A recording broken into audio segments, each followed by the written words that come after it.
I want to say, first of all, it's an honor, privilege to be here with you. So I want to, that's from my heart and soul. And I was many nights at the West 8th Street, the theater, midnight show. Oh, yeah. I was there. David, we were talking earlier. Let's go back to the origin. Spider-Man #1, Daredevil #1, the origin. This was more or less our tour. This was more or less what we were doing on tour.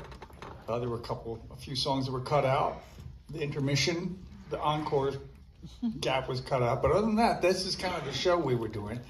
It seemed like it had a kind of progression to it, a story.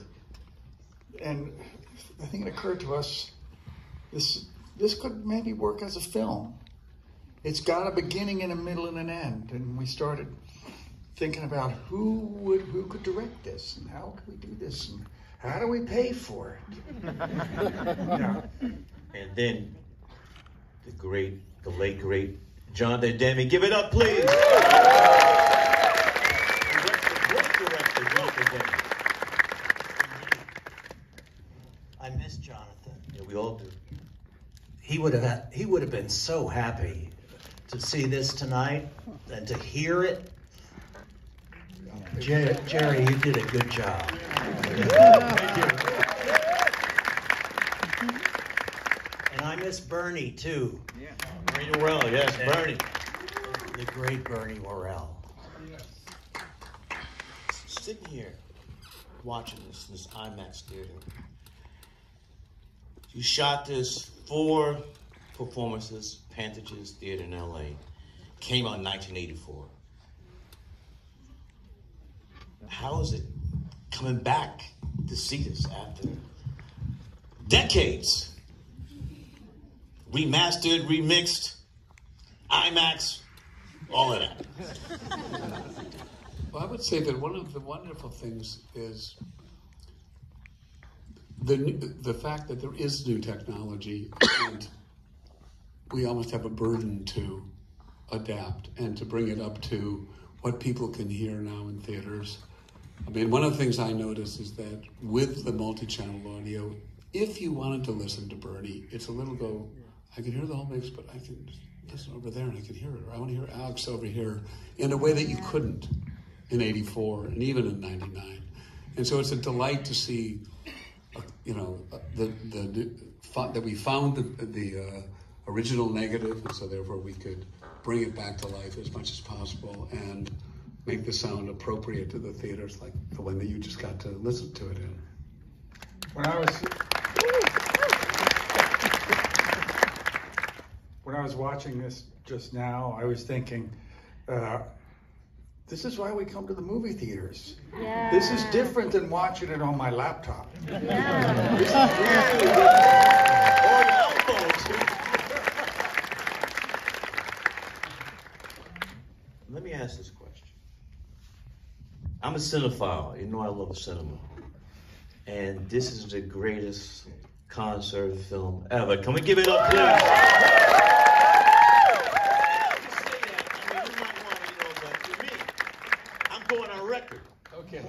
I went on record around the world. This is the greatest concert film ever. Give us some applause, please.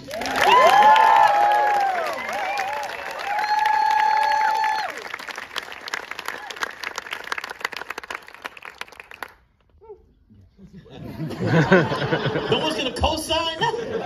Well, Talking Heads was such a good band, and when we had that expanded lineup, I mean, excuse me for blowing my own horn, our own horn. It's so good to be here with my bandmates tonight. It's a beautiful thing.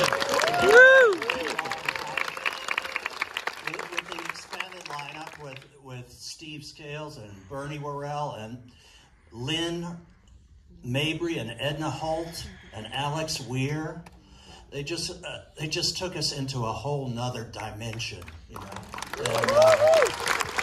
And, I'm very grateful to be here tonight and to be able to watch this and to enjoy it so much. I'm grateful. Did you enjoy the reaction of the audience digging it too? I certainly did. Although it's a little steep for dancing, but some people manage to. I got up.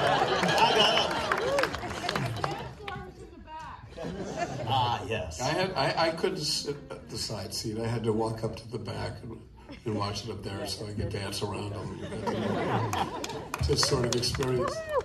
I didn't want to be off at the side, to experience the widescreen. David, can you talk about the collaboration and everybody else too with Jonathan Demme? Because there was collaboration, there was talk back and forth. I mean, you just don't show up and do something great like this. So can we talk about that, please? Somebody. Sure.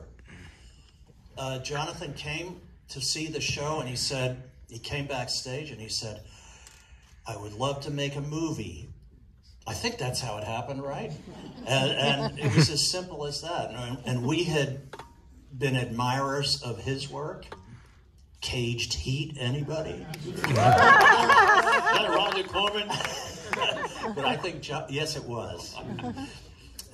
But the real thing I think that hooked us on Jonathan was the movie Melvin and Howard, which was a very different kind of movie, wasn't it, in its time, and beautiful movie. And, well, somebody else join in. When I saw what Jonathan was doing, working with Lisa Day, the editor, I realized that he was looking at it as an ensemble film. Like you would have a bunch of actors in a location, and you get to know each character one by one, and lets you get to know them, lets you get familiar with them, and then you watch how they all interact with one another. And I thought, I'm in my own world, but he saw that. He saw what was going on there. Yeah. And I think that because he did that, one of the reasons of the sort of lasting power of the film is you see that we are having so much fun on stage. And the audience just... Can I put the word love on there too? And love. Love. Love. Yes, exactly. Love and fun. And the audience is brought right into it and say, you're part of this too. And I think that every time anybody watches, it brings back that wonderful emotion.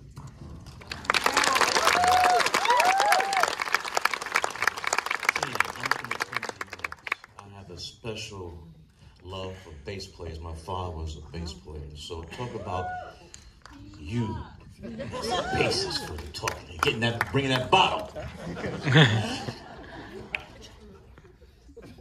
My big contribution was I never turned my amp up past 3.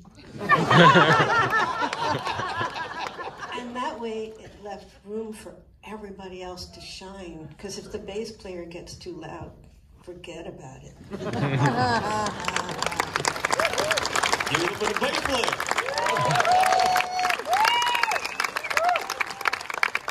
David, earlier we talked about you would pop in and out of the editing process.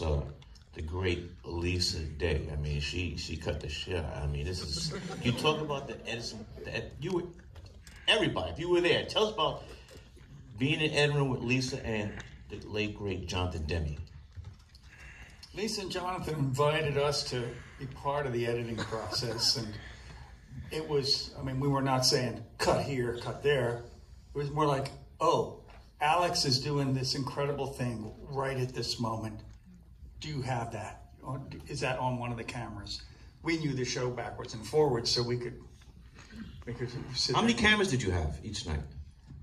It was 4 each night, 4 or 5, and then so it was at least a dozen once you got them all synced up together.